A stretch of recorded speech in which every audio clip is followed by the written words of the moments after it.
Olá, meus queridos. Hoje vamos mais uma vez compartilhar da palavra de Deus e eu gostaria de estar com vocês meditando algumas coisas que nós encontramos no livro de 2 Coríntios, também no livro de Romanos, que eu penso que seria bem interessante para nós pensarmos. Primeiramente, eu gostaria de ler em 2 Coríntios, capítulo 10, o versículo 3 e um pedaço do 4. Porque, embora andando na carne, não militamos segundo a carne. Porque as armas da nossa milícia não são carnais, e sim poderosas em Deus para destruir fortalezas. Agora eu gostaria também de ler um trecho de Romanos, o livro de Romanos, creio que é no capítulo 8, primeiramente, versículo 26. Também o Espírito semelhantemente nos assiste em nossa fraqueza, porque não sabemos orar como convém, mas o mesmo Espírito intercede por nós sobremaneira com gemidos inexprimíveis. Agora eu também queria ler Romanos, o mesmo livro que nós estamos.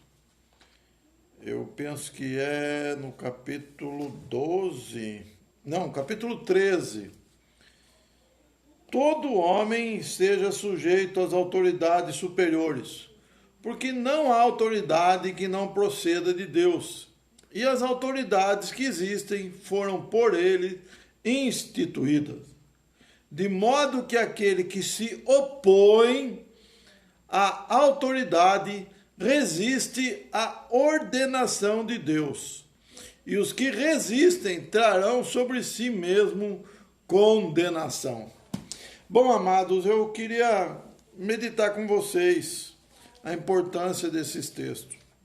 Primeiro, pensarmos que, apesar de estarmos vivendo aqui na carne, no nosso país, a nossa luta não é na carne.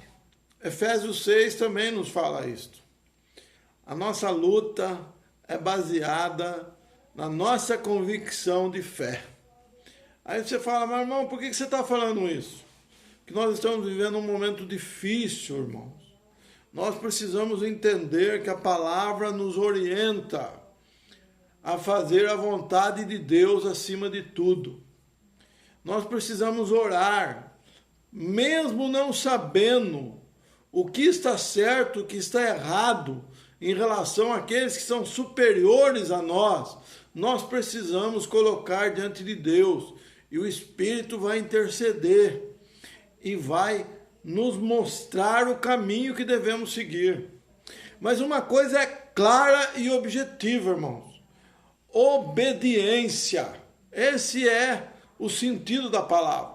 Obedecer é um princípio que a palavra nos coloca aqui em Romanos.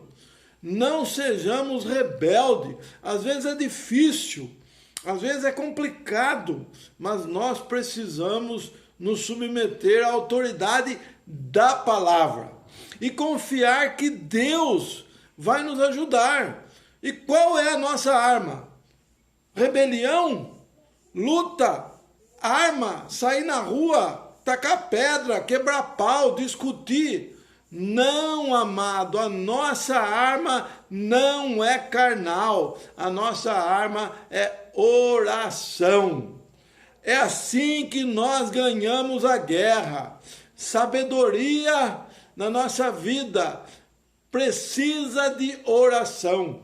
Toda a instrução para a nossa vida diária está aqui nesse livro chamado a Bíblia Sagrada. Se eu leio e pratico, a vida fica mais simples. O grande problema é que eu quero contender com Deus, porque achamos que sabemos mais do que Deus.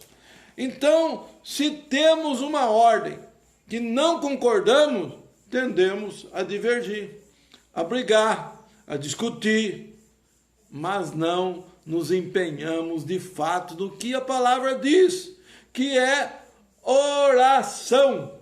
joelho no chão, precisamos orar. Aí as pessoas falam para mim, mas oração é orar e ter ação. Mas oração é orar e ter ação segundo o Espírito. E o Espírito nos ensina pela palavra como agir. Manso, humilde, perseverante, paciente. Irmãos, nós vivemos num país maravilhoso, temos liberdade, podemos adorar a Deus, ninguém nega a nossa liberdade, podemos descansar nisso. Há pessoas sofrendo pelo mundo porque não tem essa liberdade que nós temos, irmão. Ninguém nos impede de proclamar a Cristo. Se não proclamamos, é porque nós não proclamamos, não porque somos impedidos. Ninguém nos impede de ajoelhar e orar.